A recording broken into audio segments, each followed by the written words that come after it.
Assalamualaikum warahmatullahi wabarakatuh. Perkenalkan, nama saya Clara Agustin. Nomor induk mahasiswa 202111287. Prodi Hukum Ekonomi Syariah 2H. Di sini saya akan mempresentasikan tugas pengantar usul fikih mengenai qaul sahabi. Pengertian qaul sahabi. Secara bahasa, qaul sahabi terdiri dari dua kata, yaitu qaul dan sahabi. Qaul dalam bahasa Arab berarti ucapan, perkataan, dan pendapat. Sedangkan sahabi berasal dari kata subah yang berarti pertemanan atau persahabatan. Qaul sahabi adalah pendapat atau fatwa para sahabat Nabi SAW tentang suatu kasus yang belum dijelaskan hukumnya secara tegas di dalam Al-Quran dan Sunnah.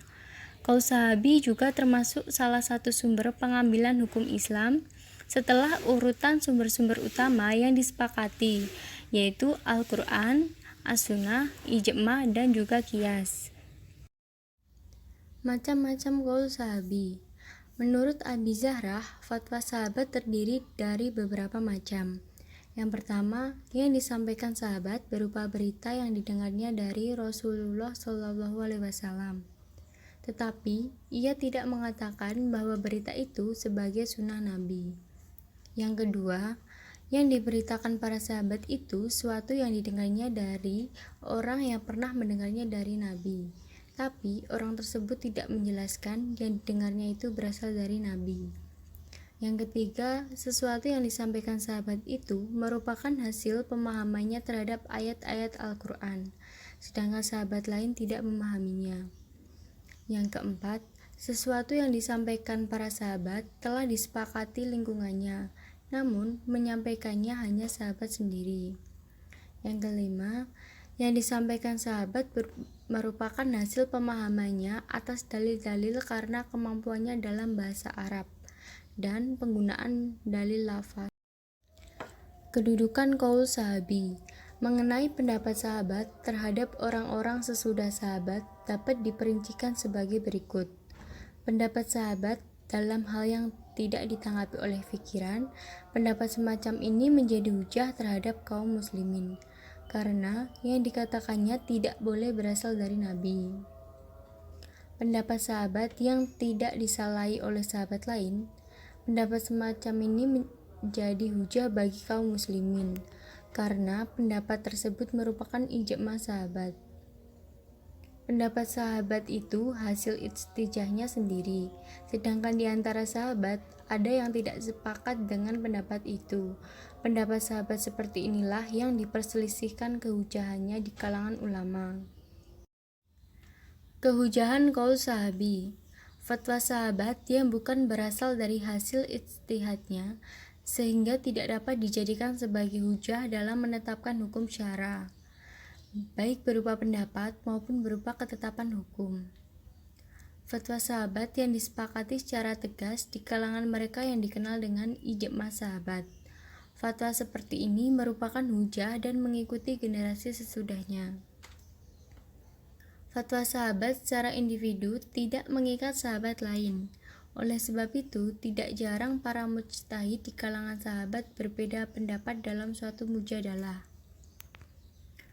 Fatwa sahabat secara individu yang berasal dari hasil ijtihad dan tidak terdapat kesepakatan sahabat tentangnya, kalangan Hanafiyah, Imam Malik, Qaul Qadim Syafi'i, dan pendapat terkuat dari Imam Ahmad bin Hanbal menyatakan bahwa pendapat yang dilakukan melalui ijtihad dapat dijadikan hujah, dan apabila terjadi perbedaan dengan qiyas, maka pendapat sahabat yang didahulukan. Aplikasi qaul sahabi dalam fikih kontemporer. Yang pertama, jual beli kredit. Jual beli inah sama dengan jual beli kredit dengan tambahan harga. Menurut ulama Syafi'iyah, praktik jual beli dalam bentuk sebagaimana disebutkan diperbolehkan dengan berdasarkan qiyas. Sedangkan ulama Malikiyah, Hanafiyah, dan Hanabilah memandang bahwa praktik jual beli tersebut tidak sah dan haram. Mereka menggunakan dasar qaul sahabi yakni qaul Aisyah yang memberi tanggapan buruk terhadap praktik jual beli yang dilakukan oleh keluarga Zaid bin Arqam. Yang kedua, waktu maksimal kehamilan. Ulama berbeda pendapat tentang rentang waktu maksimal bagi wanita hamil. Ulama Hanafiyah berpendapat bahwa waktu kehamilan maksimal bagi wanita ialah 2 tahun, berdasarkan qaul sahabi yakni qaul Aisyah yang mengatakan, seorang anak tinggal dalam kandungan ibunya lebih dari 2 tahun meskipun berupa sebulatan pintalan benang. Sedangkan menurut ulama Malikiyah, Syafi'iyah, dan Hanabilah, waktu maksimal kehamilan ialah 4 tahun. Hal ini berdasarkan pada fakta kehidupan, yaitu adanya sejumlah bayi yang hidup dalam kandungan ibunya selama 4 tahun. Yang ketiga, ganti rugi atas pencederaan hewan ternak. Ulama Hanafiyah berpendapat bahwa ketika hewan ternak seperti unta, sapi, dan kuda dicederai, maka kadar ganti ruginya ialah 1/4 dari harga standar hewan tersebut.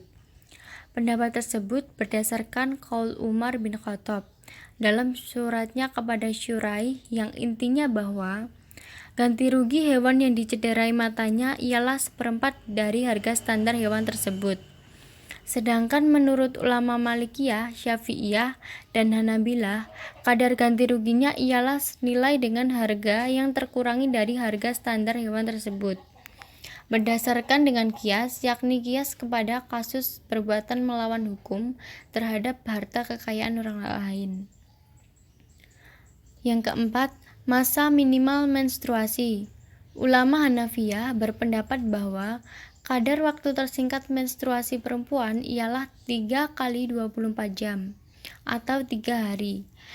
Dasar pendapat mereka ialah qaul Anas bin Malik yang menyatakan bahwa masa menstruasi kaum perempuan ialah 3, 4, 5, 6, 7, 8, 9 atau 10 hari. Sedangkan ulama Malikiyah, Syafi'iyah, dan Hanabilah berpendapat bahwa waktu tersingkat menstruasi ialah 1 kali 24 jam atau sehari semalam. Mereka berargumen bahwa sesuatu yang tidak disinggungi oleh nas ketentuannya, maka dikembalikan kepada uruf, sedangkan berdasarkan uruf, terdapat wanita yang waktu menstruasinya hanya 1 kali 24 jam saja. Cukup sekian presentasi dari saya. Apabila ada salah kata, saya mohon maaf. Wassalamualaikum warahmatullahi wabarakatuh.